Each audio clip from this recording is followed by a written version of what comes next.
আমন্ত্রণ জানাচ্ছি দর্শক মানচিত্রে নিয়মিত আয়োজন কথোপকথন। দ্বিতীয়, আমি একটা পোস্ট করেছি সকালবেলা যে শেখ হাসিনাকে ডিসেম্বরের মধ্যে, আবার বলছি ডিসেম্বরের মধ্যে দেশে ফেরানোর ব্যবস্থা ভারত করতে পারে। ডিসেম্বরের মধ্যে ফেরত করার ব্যবস্থা ভারত করতে পারে। আমি কিন্তু দুইবার বলে দিলাম, এটা এখনো সবকিছু নিশ্চিত নয়। বিষয়টা নিয়ে আমাকে আরো খোঁজ খবর করতে হবে। খোঁজ খবর নিয়ে আমি এই ভিডিওটি কালকে করব। আজকে যে ভিডিওটি করব সেটা হচ্ছে শেখ হাসিনাকে কেন ফেরত পাঠানো হবে না। চারদিকে এত জলঘোলা হচ্ছে, হাদির হত্যাকারীদের ফেরত দেওয়া হবে, অথচ বারবার ইউনূস আমল থেকে তারেক রহমান পর্যন্ত সবাই শেখ হাসিনাকে হাতে চায়। মানে ফাঁসি দেওয়ার জন্য এত লাফালাফি, যত যাদের রাগ আছে না সেই রাগটা মেটানোর জন্য। কিন্তু ব্যাপারটা সেখানে নয়, ব্যাপারটা অন্যত্র। এটা হচ্ছে আমাদের এই সনাতনী ধর্মে না, কিন্তু 5000 বছরের পুরনো ধর্ম, তার মধ্যে অনেক রাজা রাজারা এসছে, অনেক পুরনো কথা বললে তো আর লাভ নেই। মানে আমি মুঘল আমল দিয়ে শুরু করব না, আমি আমাদের মানে জাতীয় নায়ক যারা ইতিহাসে অনুলিখিত রয়ে গেছেন, আমি তাদের কথা দিয়ে একটু শুরু করি। যে তাদের কাছে যারা আশ্রয় চেয়েছিলেন, তারা কেউ কিন্তু আশ্রিতকে কখনো শত্রুর হাতে তুলে দেননি। এটা আমাদের সনাতন ধর্ম। যেমন রানা প্রতাপ, পৃথ্বীরাজ চৌহান, জয়সিংহ, শিবাজী মহারাজ, সম্ভাজি মহারাজ, এই প্রচুর এরম নাম রয়েছে, যাকে শত্রু মনে করতো না, সে যদি আশ্রয় চাইতো, আশ্রয় দেওয়ার জন্য উঠে পড়ে লেগে থাকতো এবং তার জন্য, তাকে বাঁচানোর জন্য যুদ্ধ পর্যন্ত তারা করেছে। শেখ হাসিনা বর্তমান কালের ব্যাপার। বর্তমান কালে আপনারা শেখ হাসিনাকে দেখছেন, কিন্তু আমাদের সনাতনী ধর্মে কিন্তু এটাই রয়েছে যে আশ্রিত তোমার কাছে এলে তাকে সর্বদা হাত জোর করে তাকে রেখে দাও। আমাদের এখানে কে আসেননি? শ্রীলঙ্কায় যখন বিক্ষোভ হলো, বিদ্রোহ হলো, সমস্ত মন্ত্রী এবং প্রেসিডেন্ট সব এসে দিল্লিতে আশ্রয় কেড়েছেন। সাম্প্রতিক নেপালে কেপি ওলি শর্মা এবং তার মন্ত্রী পরিষদের 8 জন কোথায় আশ্রয় নিয়েছেন? কেউ দিল্লিতে, কেউ সিকিমে। সেরকম শেখ হাসিনাও আছেন। ভারত তাকে তুলে নিয়ে এসছে, তিনি তো আসেননি, তাকে তুলে নিয়ে এসছে। ফলে ভারতের দায়িত্ব আরো বেশি। এই যে ইদানিং এখন অনেক একটা কথা উঠেছে, সব ঝুড়িতে, সব ডিম এক ঝুড়িতে থাকবে কেন? এই নীতি ভুল। ভারতও কিন্তু চেষ্টা করেছিল এই ঝুড়িগুলোকে চেঞ্জ করার, যেমন পাকিস্তানের আমলে করেছে, বাজপেয়ীজি করেছিলেন, লাহোর বাস যাত্রা শুরু করেছিলেন, তারপরই কারগিল হয়ে গেল। সেটা ভুলে গিয়ে নরেন্দ্র মোদী সোজা মারিয়াম নওয়াজের মেয়ের বিয়েতে বিনা আমন্ত্রিত হয়ে নওয়াজ শরীফের সঙ্গে গিয়ে দেখা করলেন এবং তার মার সঙ্গে দেখা করলেন, মেয়ের সঙ্গে দেখা করলেন, সকলের সঙ্গে দেখা করলেন, উপহার টুপহার দিলেন।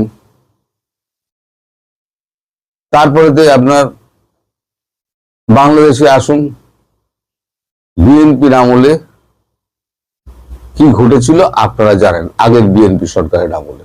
নতুন করে বলে ভিডিওকে লম্বা করে লাভ নেই। পরের বারে কিন্তু আবার চেষ্টা করা হয়েছিল। খালেদা জিয়া মারা যাবার পর তাকে শোক বার্তা জানাতে ভারতের সর্বোচ্চ দ্বিতীয় ক্ষমতাপ্রাপ্ত ব্যক্তি, যিনি কূটনৈতিক মহল থেকে উঠে এসে নিজের যোগ্যতায় ভারতের দ্বিতীয় ক্ষমতাপ্রাপ্ত ব্যক্তি জয়শঙ্করজি, তিনি নিজে উপস্থিত হয়েছিলেন। তিনি কিন্তু কোনো দূত পাঠাননি। তিনি চেয়েছিলেন যে বিএনপির সঙ্গে ভারতবর্ষের একটা ভালো সম্পর্ক তৈরি হোক। ঝুড়ি কিন্তু আলাদা করতে চেয়েছিলেন, যেমন পাকিস্তানের বিরুদ্ধে সময় করেছিলেন তেমনি এখানে করে। আর যে পাকিস্তানে যখন আমার নরেন্দ্র মোদী গেলেন, তারপরে কিন্তু আমাদের ওই পেহেলগাঁও হয়ে গেল, পেহেলগাঁও হয়েছে, তার আগে কাশ্মীরের গন্ডগোলগুলো হয়েছে। তো যাই হোক, আমি অন্য প্রসঙ্গে যাব না, বলতে ভুলে গেছিলাম বলে বললাম। তো এবারেও কিন্তু ঝুড়ি চেঞ্জ করার চেষ্টা করেছিল। ঠিক আছে, তারেক রহমানকে দিয়ে ব্যাপারটা আপাতত সামলানো যাক, তারপর বাকিটুকু চেষ্টা করা হবে। কিন্তু তারেক রহমান ক্ষমতায় বসে তার পুরনো জায়গাতে ফিরে গেলেন। তাদের যে একটা নীতি আছে, ভারত বিরোধী নীতি, সেই নীতি অনুযায়ী তিনি কাজ করতে শুরু করেছেন। তখন তো 10 নম্বর পয়েন্ট সব কাটামুন্ডু, না না, হ্যাঁ হ্যাঁ হ্যাঁ হ্যাঁ, সব হ্যাঁ করে দিয়েছে। গতকালকে যে আপনাদের খলিলুর রহমান এসেছিলেন, তিনি খুব চাপের রাজনীতি করতে গেছিলেন, বা কূটনীতি বলতে পারেন, যে শেখ হাসিনাকে প্রথমেই চেয়ে একটু চাপ বাড়াও। কিন্তু চাপ বাড়াচ্ছেন, মানে চাপের রাজনীতি করছেন কার কাছে? জয়শঙ্করের সঙ্গে, যিনি 40 বছর ধরে কূটনীতিকে গুলে খেয়ে ফেলে দিয়েছেন। সেই জয়শঙ্করজির সঙ্গে আপনি চাপের রাজনীতি করতে গেছেন।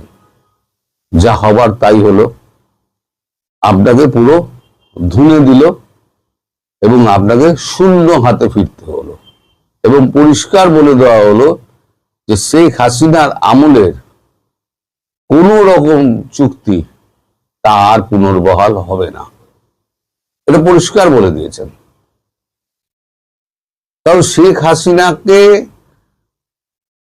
আমরা ওই পরীক্ষিত হয়ে গেছে যে বাংলাদেশের ব্যাপারে একটা ঝুড়িতেই ডিম রাখতে হবে, সেটা হচ্ছে আওয়ামী লীগ।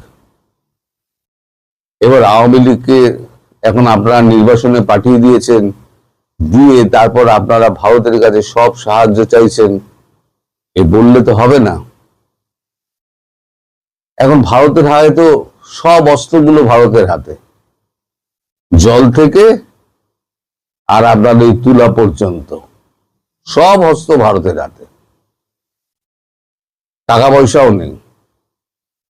সেই ভারতের সঙ্গে আপনারা এসছেন খেলতে, ডাঙ্গুলি খেলা বলে না, ডাঙ্গুলি খেলতে এসছেন। আমি এবার একটা গল্প বলি আপনাদের। একটা লোকের খুব চুলকোনোর অভ্যেস ছিল, যেখানে পারতো সব সময় চুল করছে, এরকম করে চুলকে যাচ্ছে, এরকম করে চুলকে যাচ্ছে। তা একদিন সন্ধ্যেবেলা হয়ে গেছে, নৌকো ঘাটে এসছে, দেখছে একটাই নৌকো রয়েছে। সে বসে বসে হুকো টানছে। মাঝি বলছে, মাঝি আমাকে একটু ওই পারে একটু ছেড়ে দাও। মাঝিও তেমনি বদমাইশ। মাঝি বলে, ঠিক আছে, পয়সা লাগবে না, আর তোমার তো অভ্যেস হচ্ছে গা চুলকানো, তুমি চুলকিও না। তুমি যদি না চুলকে থাকো এই পুরো পারাপার হওয়া অবধি, তাহলে আমি তোমার থেকে পয়সা নেবো না, আর যদি চুলকাও তাহলে পরে আমি তোমার থেকে 10 গুণ পয়সা নেবো। বলছি ঠিক আছে, 10 মিনিট তো লাগবে, না চুলকিয়ে থেকে যাবো। এইবার মাছ নদীতে যখন গিয়েছে, তখন সে ফটাস ফটাস করে মারছে। তখন মাঝি জিজ্ঞেস করছে, কি হলো, তুই মারছো কেন? বলছে, ও তো মশা কামড়াচ্ছে। বলছে, মাঝ নদীতে হাওয়া বইছে আর তোকে মশা কামড়াচ্ছে? তখন বলছে, এই মশা তুমি দেখতে পাবে না মাঝি, এ মশা হচ্ছে ভেতরের মশা, সেই মশাগুলো কামড়াচ্ছে। আমাদের বিএনপির হচ্ছে ভেতরের মশা আছে, যতই সুযোগ দেওয়া হোক, যতই তাকে ভালো প্রস্তাব দেওয়া হোক এবং বন্ধুত্বের হাত বাড়িয়ে দেওয়া হোক, তারা কিন্তু সেই প্রস্তাবে সাড়া দেবে না। তাদের পূর্বের নীতিতে তারা থেকে যাবে। ফলে আমাদের কাছে, ভারতের কাছে শেখ হাসিনা একটাই ঝুড়ি, যে ঝুড়িতে এক সমস্ত ডিমগুলো রাখা হবে বলে ভারতবর্ষ স্থির করে নিয়েছে।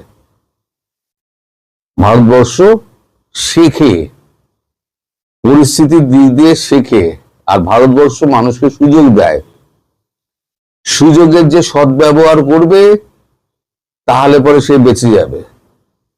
মালদ্বীপের প্রেসিডেন্ট মইজু কি করেছিল আপনাদের মনে আছে? সেখান থেকেই তো রোগটা, ছোঁয়াচে রোগ আপনাদের ধরলো, ইন্ডিয়া বয়কট। 1 বছরের মধ্যে মইজু বুঝে গেল যে অত্যন্ত কঠিন ব্যাপার, এসে সটান পায়ে পড়ে গেল, মইজু বেঁচে গেল, আত্মসমর্পণ করলো, মইজু বেঁচে গেল। কেপি শর্মা ওলিকে রকে দিয়ে ম্যানেজ করে, সুশীলা ম্যাডামকে ম্যানেজ করে কেপি শর্মা ওলিকে আবার দেশে ফেরত পাঠানো হলো ওই মন্ত্রীবর্গ। তো ভারতবর্ষ এখন উল্টো রাস্তা ধরবে। কি রাস্তা ধরবে আমি তা জানি না, আমাকে এখন ব্যাপারটা সবে কানে এসছে আমার, এখন আমাকে কনফার্ম করতে হবে। তাই আপনাদের কাছ থেকে আমি একটা দিন সময় চেয়ে নিলাম। আজকে বললাম কেন শেখ হাসিনাকে ফেরত দেওয়া হবে না। শেখ হাসিনাকে ফেরত দেওয়ার কোনো প্রশ্নই নেই, কারণ এক হচ্ছে তিনি আমাদের চোখে নির্দোষ, আমাদের চোখে। আপনাদের যে আইনে তাকে দোষী ঘোষণা করা হয়েছে, সেই আইনে আর সেই আদালতের কোনো মান্যতা নেই। ভারত মান্যতা দেয় না। আপনাদের সরকারকে যেমন মান্যতা দেয় না, একদলীয় সরকার মনে করে, তেমনি একেও, তার রায়কেও মান্যতা দেয় না। ফলে শেখ হাসিনাকে ফেরত পাওয়ার আশা ছেড়ে দিন। শেখ হাসিনা যাবেন, নিজের জোরে যাবেন, এবং কারণ ভারতের হাতে সব তাস আছে, যেদিক দিয়ে মোচড়াবার চেষ্টা করবে সেদিক দিয়ে মোচড়াবে। তারেক রহমান কিন্তু টিকতে পারবেন না। আজকে এই ভিডিওটা সংরক্ষণ করে রাখুন, আগামী ডিসেম্বরের মধ্যে বুঝতে পারবেন যে তারেক রহমান কত জলে আছে আর কত ডাঙায় আছে, আর ভারতের সঙ্গে পাঙ্গা নিতে গিয়ে তারেক রহমানের কি অবস্থা হয়। আগামীকাল শেখ হাসিনার ব্যাপারটা নিয়ে বলবো, তাকে ডিসেম্বরের মধ্যে ফেরার ব্যাপারটা নিয়ে বলবো, আর একটু খোঁজ খবর নিয়ে।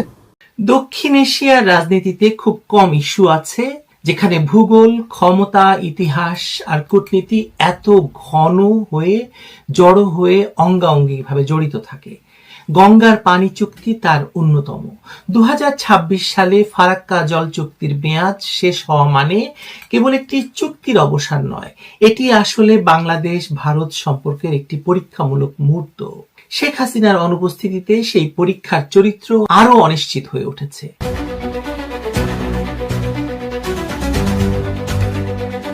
1996 সালের গঙ্গা চুক্তিটি ঐতিহাসিক ছিল এই কারণে নয় যে এটি নিখুঁত বা ন্যায্য ছিল, বরং এই কারণে যে ভারত প্রথমবারের মতো শুষ্ক মৌসুমে একটি নির্দিষ্ট কাঠামোর ভেতরে বাংলাদেশকে পানি দেওয়ার রাজনৈতিক অঙ্গীকার করেছিল।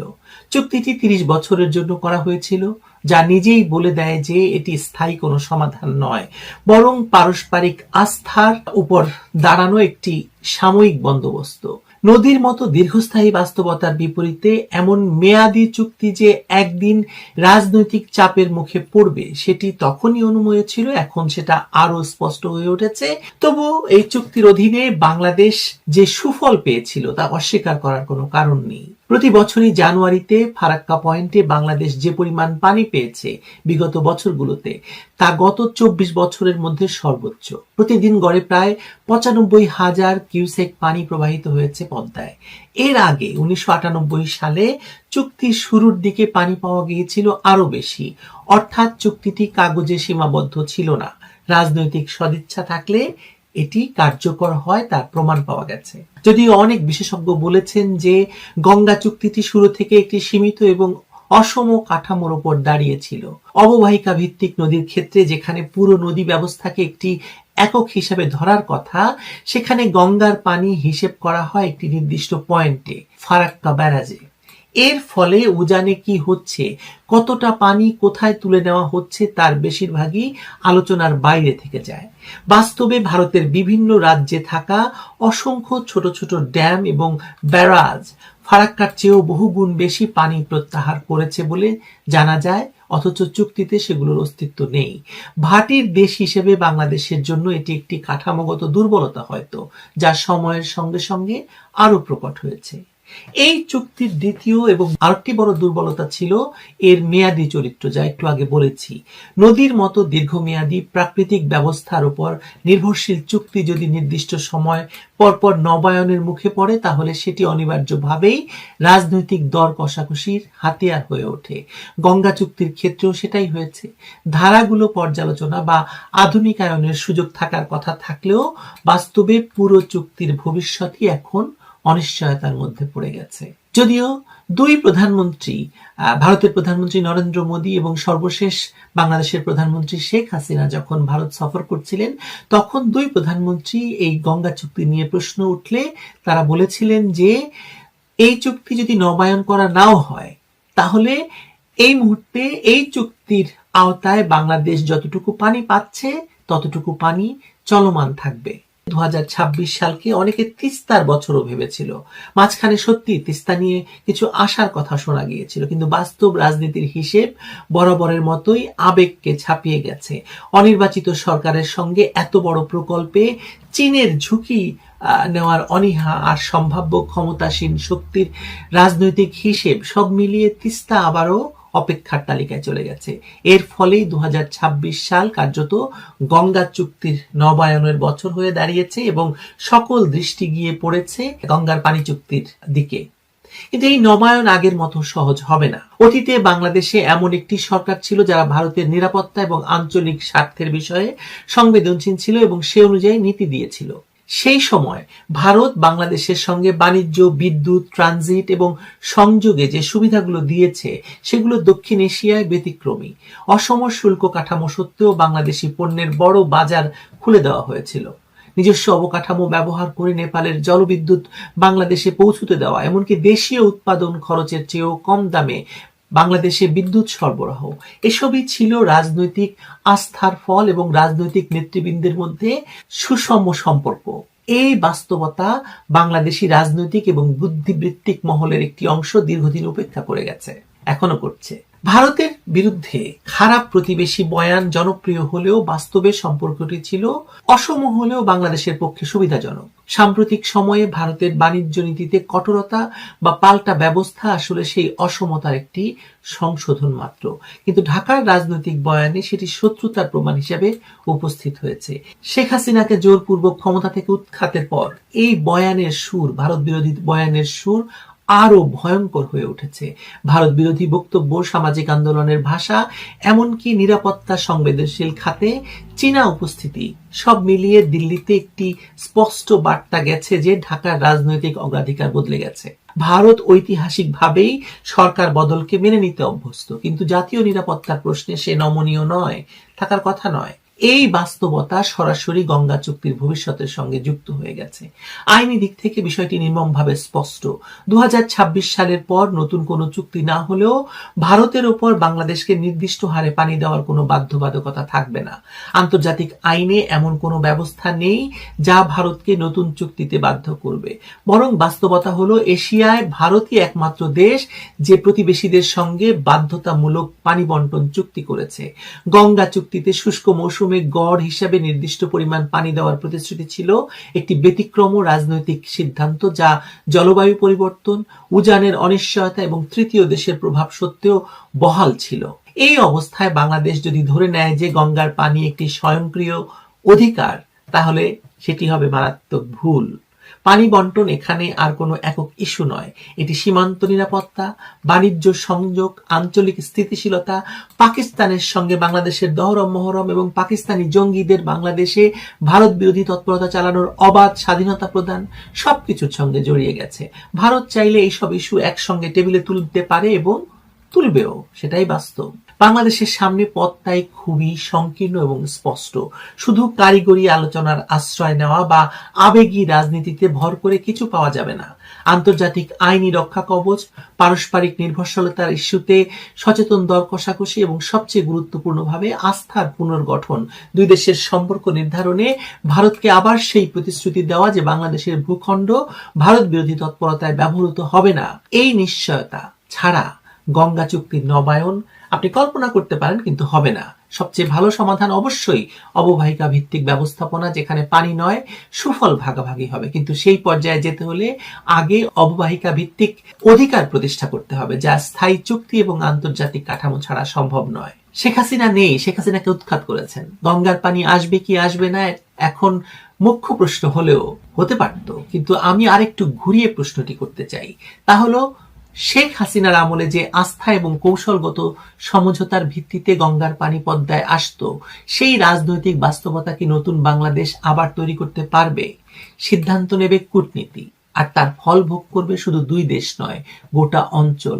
আপনি পাকিস্তানি সেনাবাহিনী, গোয়েন্দা সংস্থা আর জঙ্গিদের বাংলাদেশে এনে ভারতকে বিচ্ছিন্ন করার সমস্ত দ্বার খুলে দেবেন, প্রতিদিন ভারতকে গালি দেবেন, ভারতের দূতাবাস আক্রমণ করবেন এবং তারপরে আবার গঙ্গার পানি চাইবেন। এটা তো হতে পারে না, তাই না? এটা স্বাভাবিক বুদ্ধি বলে। আপনাকে এই সব মিটিগেট করে এই সব সমস্ত কিছুকে বন্ধুত্বের জায়গায় নিয়ে এসে তারপর আপনি টেবিলে আলোচনা তুলতে পারবেন, তার আগে তো নয়। দেখা যাক গঙ্গা থেকে পদ্মায় পানি কতটুকু আসে, সময়ই বলে দেবে। ভালো থাকুন সবাই।